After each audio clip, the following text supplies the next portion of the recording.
It is a celebration of agricultural empowerment, unity, and the future of farming.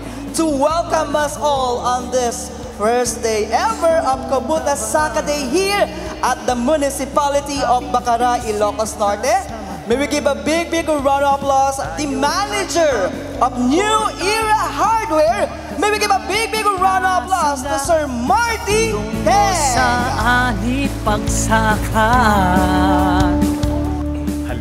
Good morning po. Maraming salamat po sa ating lahat ng mga magsasaka na dumalo. Siyempre maraming salamat din sa Kubota Philippines. Nandito po sila para i-celebrate ang event na to.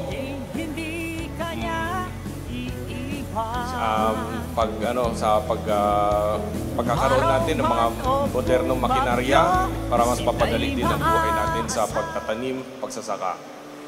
Maraming salamat po.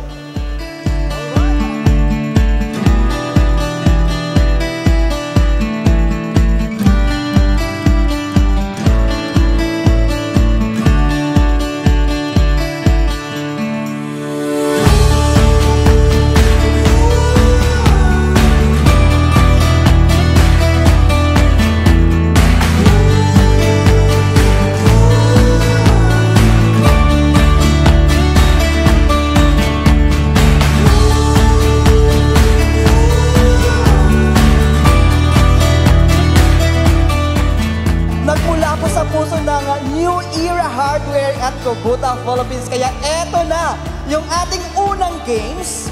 Napaka-special din tong araw na to. Sipas natin mula po sa bayan ng Bacara, Ilocos Norte! Woo! Yes!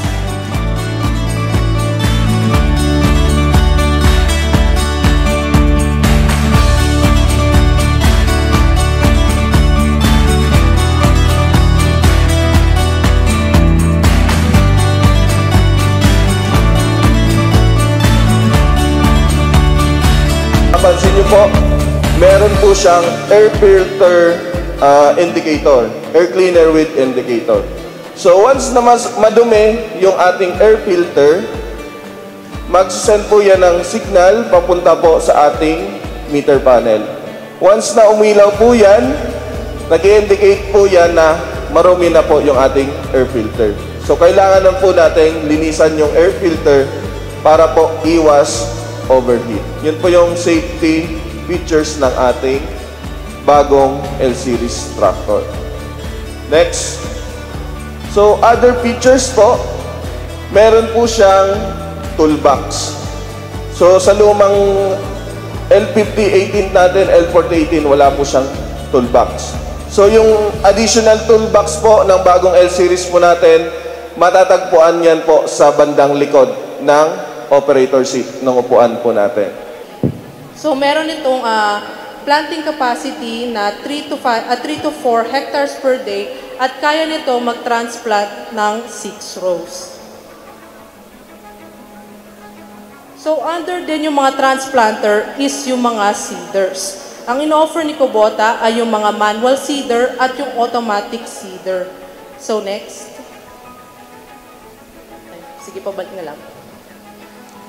So dito sa manual seeder ay kaya nito mag-produce or magtanim ng mga seeds ng 300 trays per hour, habang yung automatic seeder naman ay kaya maglabas ng 800 trays per hour.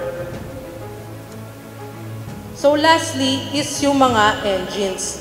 Dito naman dadako yung mga RK series engines o yung mga mas maliliit na engines na ino-offer si Kubota. Ang kanyang mga power na in-offer ay 7 horsepower, 8 horsepower, at 9.5 horsepower, habang ang ZT series engine naman ay nag-o-offer ng 10 horsepower, 12.5 horsepower, 14 horsepower, tsaka 15.5 horsepower. Nagdedepende na lang po ito sa mga kinakailangan ng inyong makinarya at nagagamit ito para sa mga sheller, thresher, dryer, o mga water pump. Depende na lang po sa kinakailangan ng inyong makinarya. Yan. So, ito pong mga drones natin ay battery operated. So, kinakailangan po niyang i-charge. Yan, from time to time, kapag ka po na ubos na po yung kanyang battery. So, usually, ang itinatagal po ng battery ng ating agricultural drone during operation ay nasa average of 7 minutes.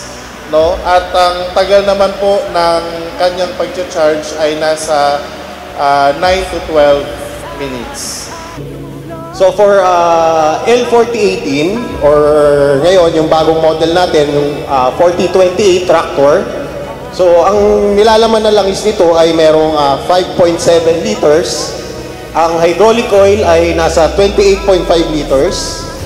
Front axle case, yung sa gulong natin, sa front, meron siyang 6.7 liters na pinapalitan every 800 hours. Then, ang ating coolant is 6 liters, replaceable every 2 years or 2,000 hours.